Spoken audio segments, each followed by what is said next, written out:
Om Swastiastu, selamat pagi, siang, sore, ataupun malam.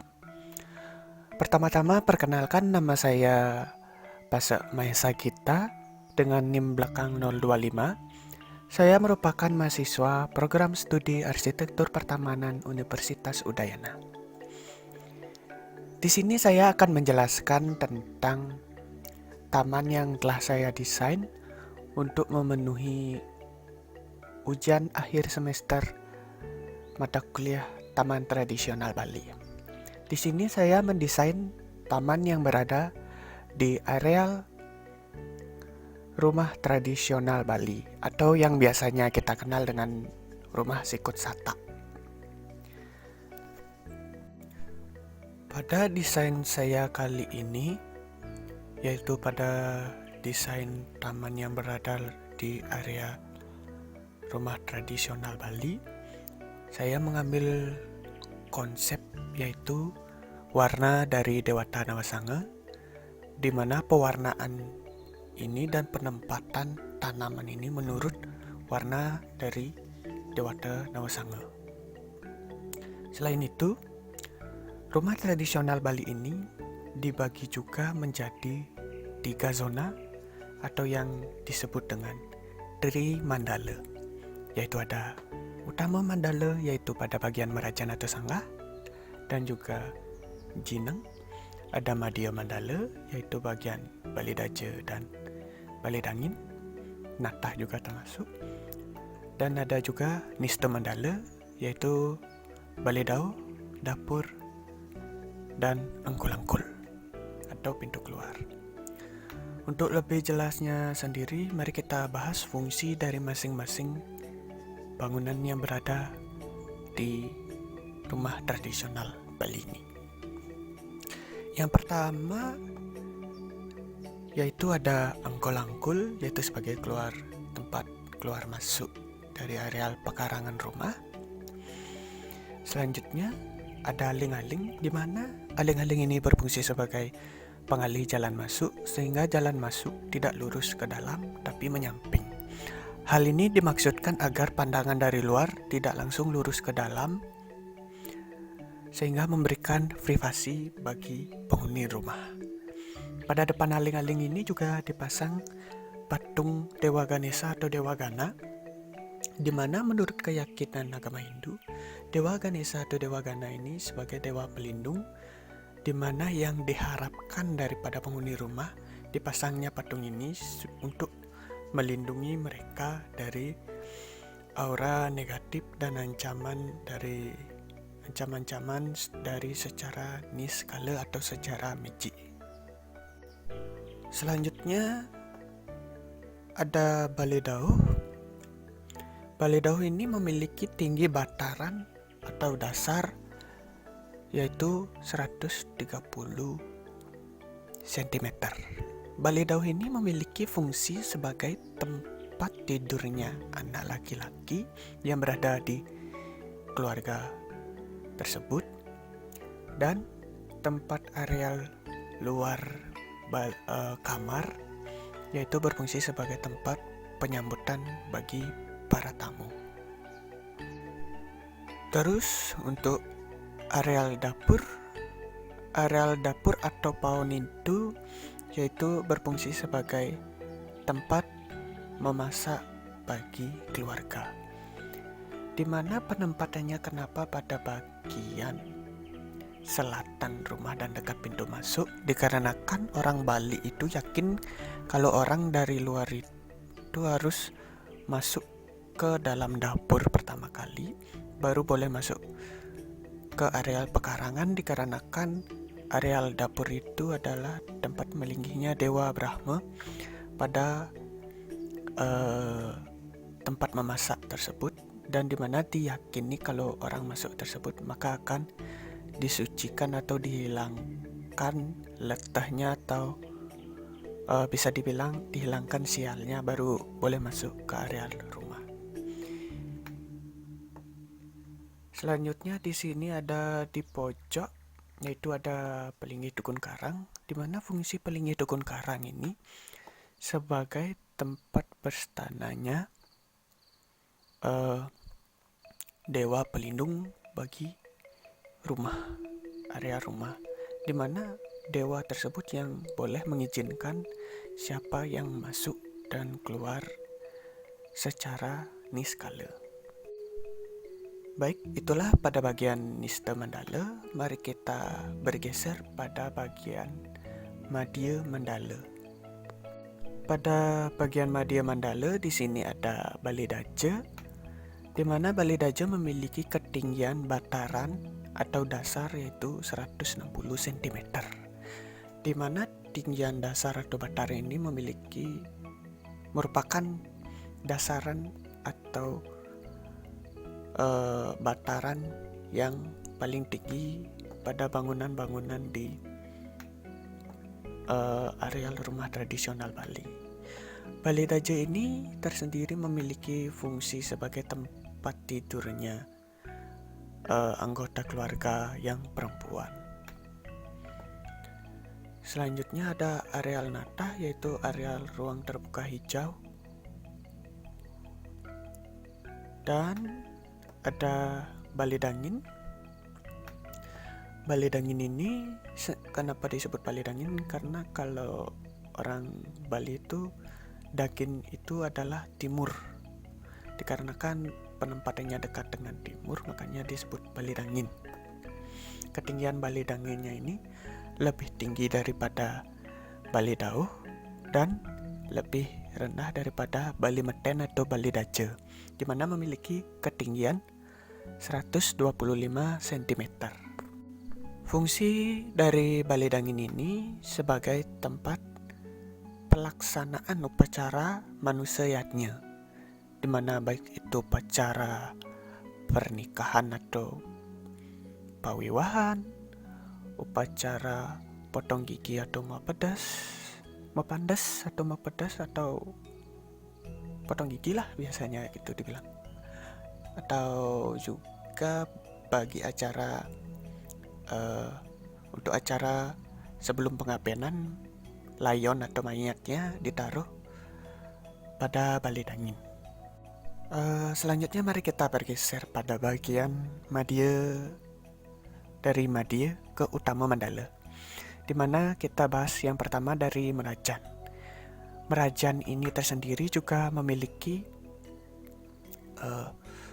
Candi Bentar atau Angkul-Angkul, di mana inilah sebagai pembeda bagian Utama Mandala dengan bagian-bagiannya lainnya.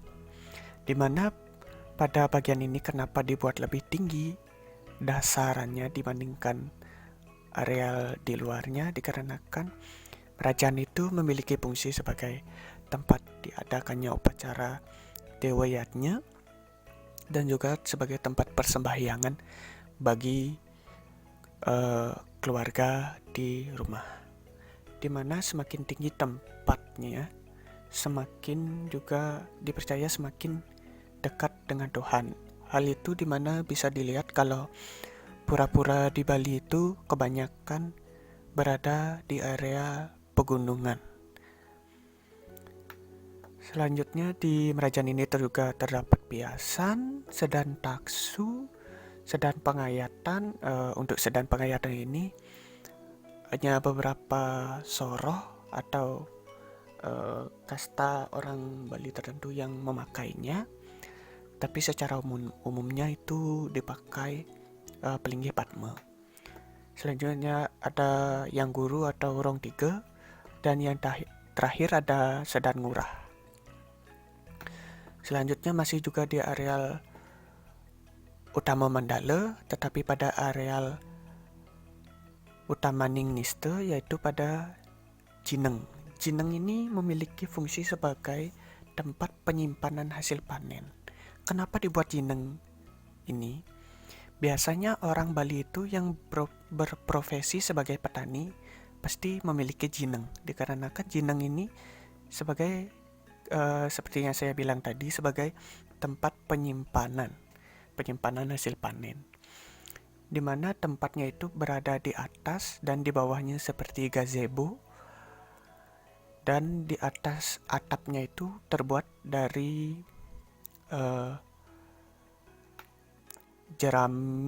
ilalang atau jerami. Tapi untuk sekarang ini kebanyakan dibuat dari atapnya itu dipakai genteng daripada ilalang, dikarenakan genteng lebih awet daripada ilalang. Baik, itulah lokasi bali-bali yang berada di areal rumah tradisional Bali. Selanjutnya, mari kita bahas elemen perkerasan yang lain, yaitu di sini ada kolam, di mana penempatan kolam ini pada elemen, yaitu mengambil elemen air, di mana supaya orang yang duduk di jineng di bawahnya ini dapat melihat kolam ikan, di mana ikan ini saya peruntukkan untuk ikan koi. Selanjutnya ada juga areal akses menuju masing-masing tempat atau masing-masing balai dan masing-masing fasilitas, di mana akses ini saya buat seperti pada gambar, melekat-lekuk tetapi tidak tajam. Saya buat tidak tajam supaya lebih kelihatan terkesan santai. Baik, mari kita lanjutkan ke vegetasi atau tanaman yang berada pada desain kali ini, di mana pada bagian utama mandala atau bagian merajan ini terdapat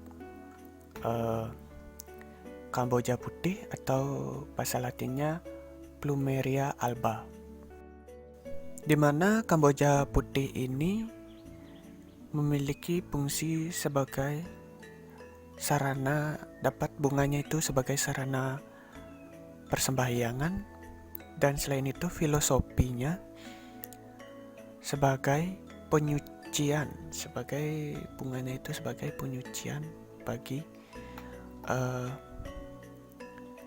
orang-orang yang ingin bersembahyang atau masuk ke area merajan.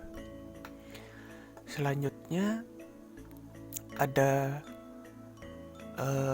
cempiring atau kecampring dalam bahasa Balinya, dan bahasa Latinnya yaitu Gardenia jasminoides, yaitu memiliki fungsi lebih menekankan dari aroma. Aromanya memberikan aroma wangi dan memberikan fokus tersendiri bagi orang yang bersembahyang di merajan. Dikarenakan bunga jempiring itu berwarna putih dan penempatannya saya tempatkan pada areal utama mandala, yaitu pada areal utama mandalanya itu areal timur, dikarenakan pada timur itu yang melinggih Dewa Iswara. Selanjutnya ada kembang sepatu. Kembang sepatu atau bahasa Balinya yang sering disebut dengan bunga pucuk rajuna, dan bahasa Latinnya yaitu Hibiscus rosa sinensis, di mana kembang sepatu ini bunganya itu berwarna merah, dan warna merah itu memiliki arti sebagai kewibawaan, di mana bunganya ini juga dapat digunakan sebagai sarana persembahyangan atau sarana upakara, di mana biasanya digunakan sebagai penghias atau nyiasin untuk tapakan pelinggih. Tapakan pelinggih itu adalah perwujudan atau sarana dari dewa-dewa. Selain itu juga dapat juga nyiasin tapakan Ida Petara. Biasanya kalau di Bali itu yang biasaan umumnya itu kayak barong, rangde, kayak gitu. Selain itu, kenapa di sini saya pada bagian dalam merajan ini saya menanam, maksudnya mendesain tanamannya ini, tanaman Kamboja putihnya ini ada 3, dikarenakan menurut dari tiga dewa utama pada kepercayaan agama Hindu, yaitu Dewa Brahma, Wisnu, Siwa, atau Iswara.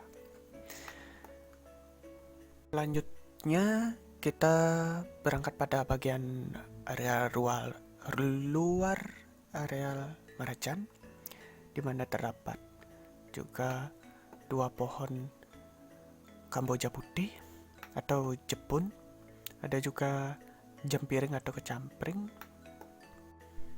dan terdapat juga iris ungu atau iris versicolor kalau bahasa Inggrisnya. Ya, selanjutnya yaitu ada juga iris kuning atau iris pseudacorus, di mana pohon iris ini dominan yang saya tanam itu adalah berwarna kuning, di mana kuning itu tersendiri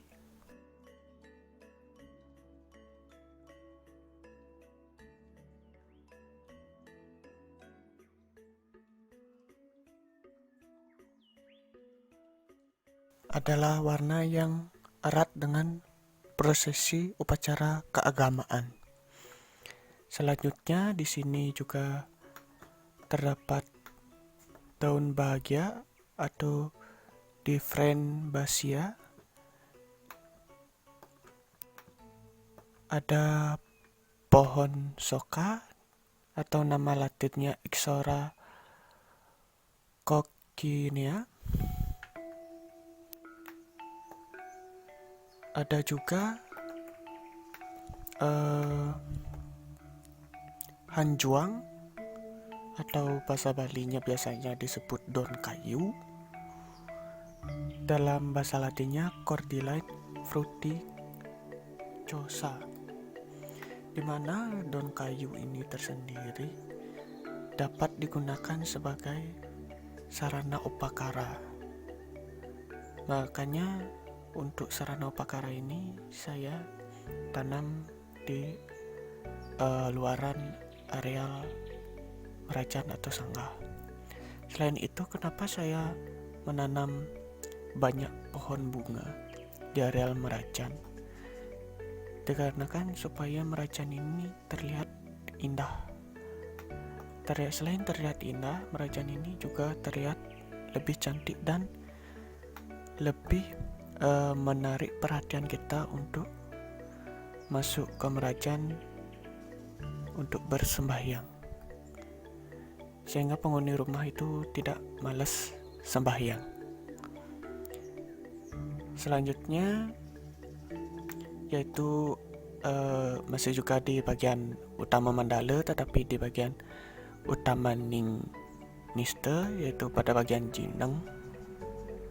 Pada bagian Jineng ini seperti yang saya bilang tadi, saya tempatkan kolam ikan koi, di mana kolam ikan koi ini sebagai menambah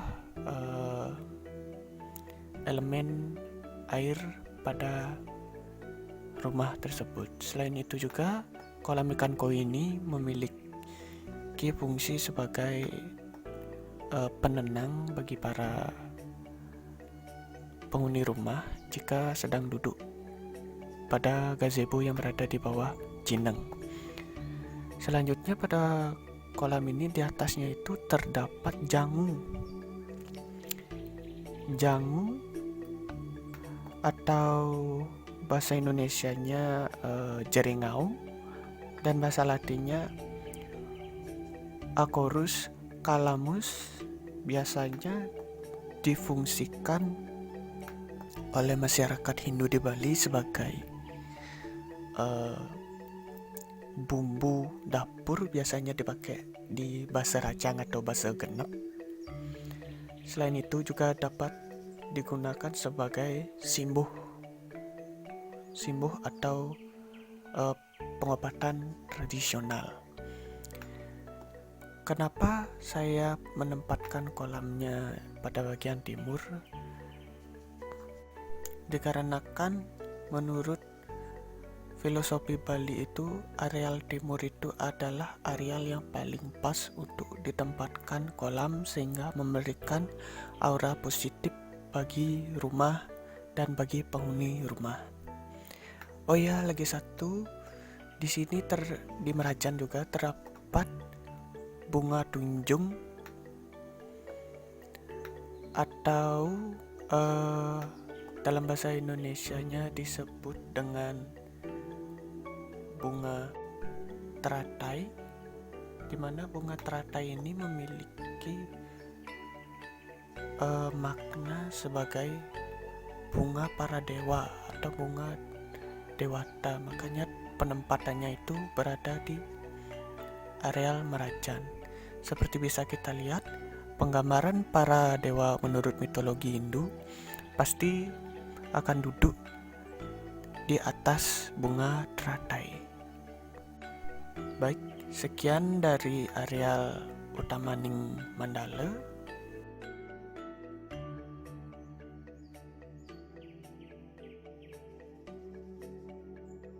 Selanjutnya kita berangkat pada bagian Madyaning Mandala, di mana pada bagian Madyaning Mandala ini di depan Bali Daja ini saya tanam ada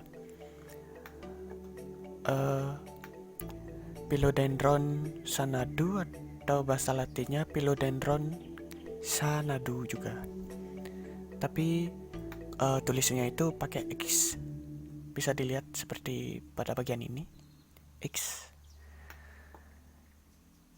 Dimana philodendron ini memiliki makna dan warna itu dominan hijau.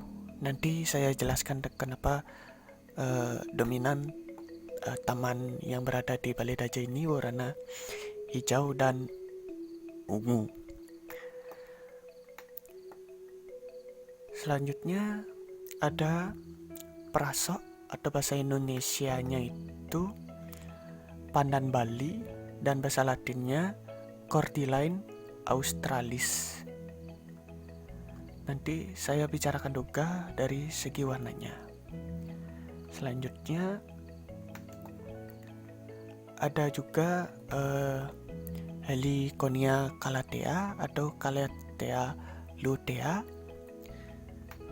di mana Calathea lutea ini termasuk juga pohon pisang-pisangan atau pisang hias. Selanjutnya ada juga palem botol atau bahasa latinnya Hyporbe lagenicalvis, di mana palem botol ini memiliki fungsi sebagai pemberi aura positif dan penangkal. Palem-palemnya itu sebagai penangkal aura negatif. Selanjutnya di sini ada daun bahagia. Daun bahagia atau Differentia. Dimana kenapa saya tempatkan daun bahagia? Dikarenakan biasanya pada rangkaian upacara pewiwahan itu, untuk pengantin barunya itu ada kegiatan atau rangkaian acaranya disebut mesekep. Mesekepnya itu berada di areal Bali Daja, dan pengantin baru itu harus tinggal di Bali Daja selama beberapa saat, atau ingin menetap boleh juga di Bali Daja. Dan kenapa saya tanam daun bahagia, di mana fungsinya ini supaya pengantin barunya ini senantiasa dan semua keluarga senantiasa berbahagia.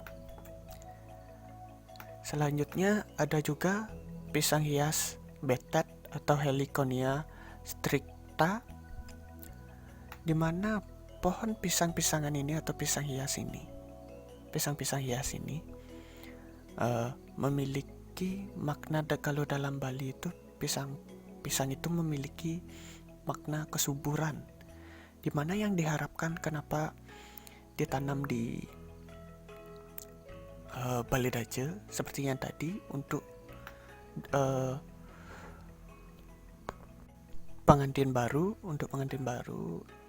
agar subur dan cepat mendapati keturunan. Selanjutnya di sini ada tanaman ground cover Taiwan ungu atau bahasa latinnya Chopea isopifolia. Nah, sekarang saya akan bahas kenapa dominan di sini warna tanamannya hijau dan ungu, dikarenakan pada bagian utara atau Kaje dipercaya sebagai tempat linggihnya atau tempat berstananya Dewa Wisnu. Dewa Wisnu itu memiliki warna hijau atau ungu. Dan juga di sini pada bagian atas terdapat pohon Kamboja putih. Dan pada bagian atasnya ini, pada bagian ini kosong ini ditanami rumput Jepang atau bahasa latinnya Zoysia japonica. Dan selanjutnya pada balai dangin. Pada balai dangin ini terdapat di sini saya penempatnya itu tanaman pot. Kenapa tanaman pot? Supaya ketika ada upacara manusia yatnya itu kan fokus kegiatannya itu berada di areal balai dangin, supaya tidak mengganggu, bisa dipindahkan tanamannya ini dengan mudah. Nah, pada bagian depannya ini terdapat juga saya tempatkan bonsai, di mana ada bonsai beringin atau bahasa latinnya beringin yaitu Ficus benjamina, dan bonsai bunut atau bahasa latinnya itu Ficus virens. Di mana kenapa saya tempatkan beringin dan bunut? Kalau menurut agama kepercayaan orang Hindu itu, kalau terutamanya orang Hindu di Bali, kalau beringin dan bunut itu sebagai pohon pemberi kesejukan. Nah, kenapa penempatannya di balai dangin? Dikarenakan pada balai dangin itu juga disebut juga sebagai semanggen atau semoanggen, atau dalam istilahnya juga semuanya di areal rumah. Kenapa dikatakan semanggen? Dikarenakan pada upacara manusia yatnya, pada saat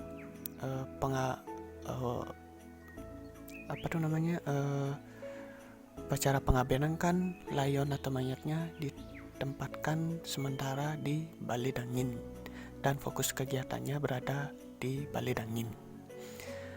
Selanjutnya di sini saya juga menanam bonsai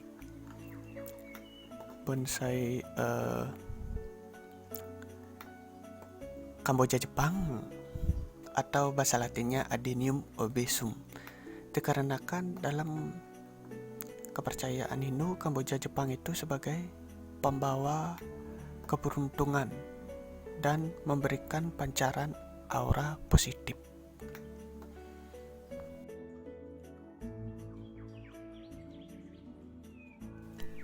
Baik, selanjutnya pada areal selatan balai dangin ini terdapat pohon atau tanaman hanjuang Cordyline fruticosa, di mana hanjuang ini disebut juga daun kayu, sama seperti fungsinya tadi saya bilang, yaitu sebagai sarana upakara. Dan di sini juga terdapat pisang hias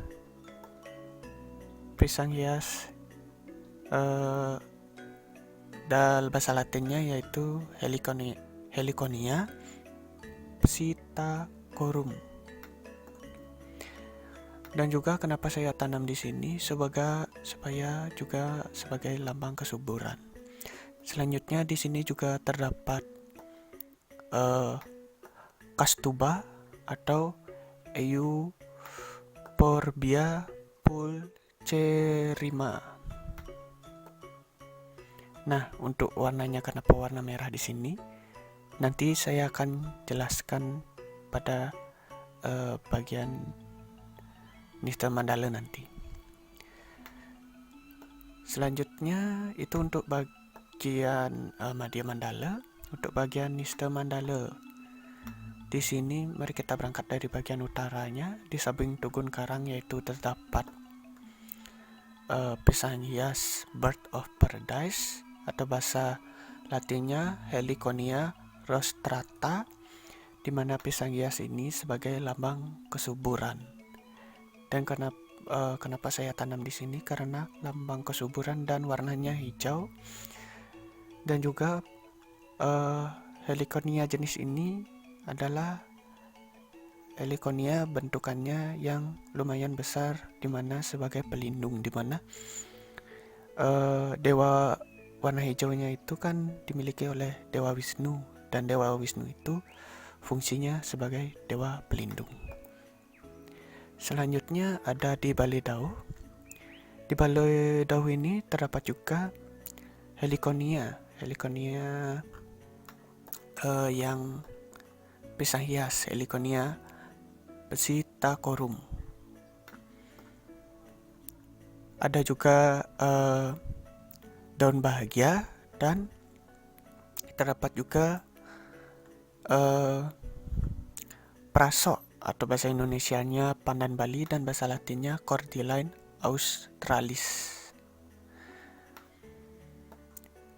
Dan selanjutnya di sini juga terdapat palem. Palem di sini saya tempatkan adalah palem putri atau Rostonia regia. Selanjutnya pada bagian dapur, yaitu pada bagian timur dapur, saya tempatkan juga tanaman bumbu-bumbu dapur, yaitu ada tanaman jahe atau Zingiber officinale dan kunyit Curcuma longa. Kenapa saya tempatkan jahe dan kunyit? Dikarenakan dekat dengan dapur, saya makanya tanam jahe dan kunyit. Dan selain itu, ciri khas orang Bali adalah memakai rempah-rempah dari umbi-umbian ini. Kalau bahasa atau bumbu orang Bali kan bumbu rajang yang sering digunakan untuk membumbui semua masakan khas Bali biasanya yang pada umumnya. Selanjutnya di sini juga terdapat bayam merah atau bahasa Latinnya Pseuderanthemum jessica. Nah, warna merahnya ini nanti akan berkaitan dengan warna hanjuangnya juga, dan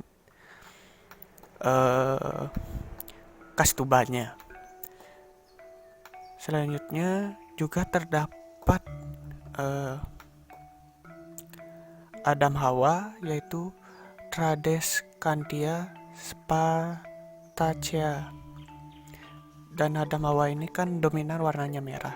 Nah, di sini pada bagian selatannya ini dominan warna merah dikarenakan warna merah itu adalah warna yang dimiliki oleh Dewa Brahma, dan Dewa Brahma itu tempatnya pada bagian selatan.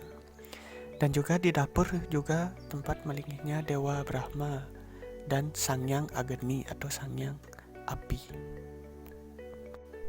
Selain itu juga di bagian Nista Mandalanya ini saya tempatkan palem wargu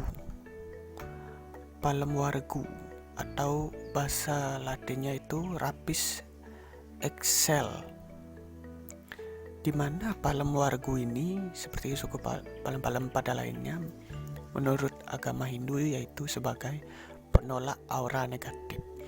Kenapa saya tanam palem wargu ini pada dekat dengan pintu masuk? Dikarenakan siapapun orang yang ingin berbuat negatif pada keluarga yang berada di dalam, supaya terhalangi secara niskala. Baik, sekian penjelasan dari saya. Untuk selanjutnya, saya persembahkan video 3D dari hasil taman saya menggunakan SketchUp.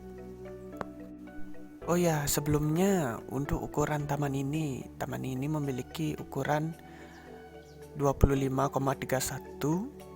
kali 37,4199 rumah untuk keseluruhan rumah. Untuk selanjutnya silakan dinikmati. Selamat menikmati.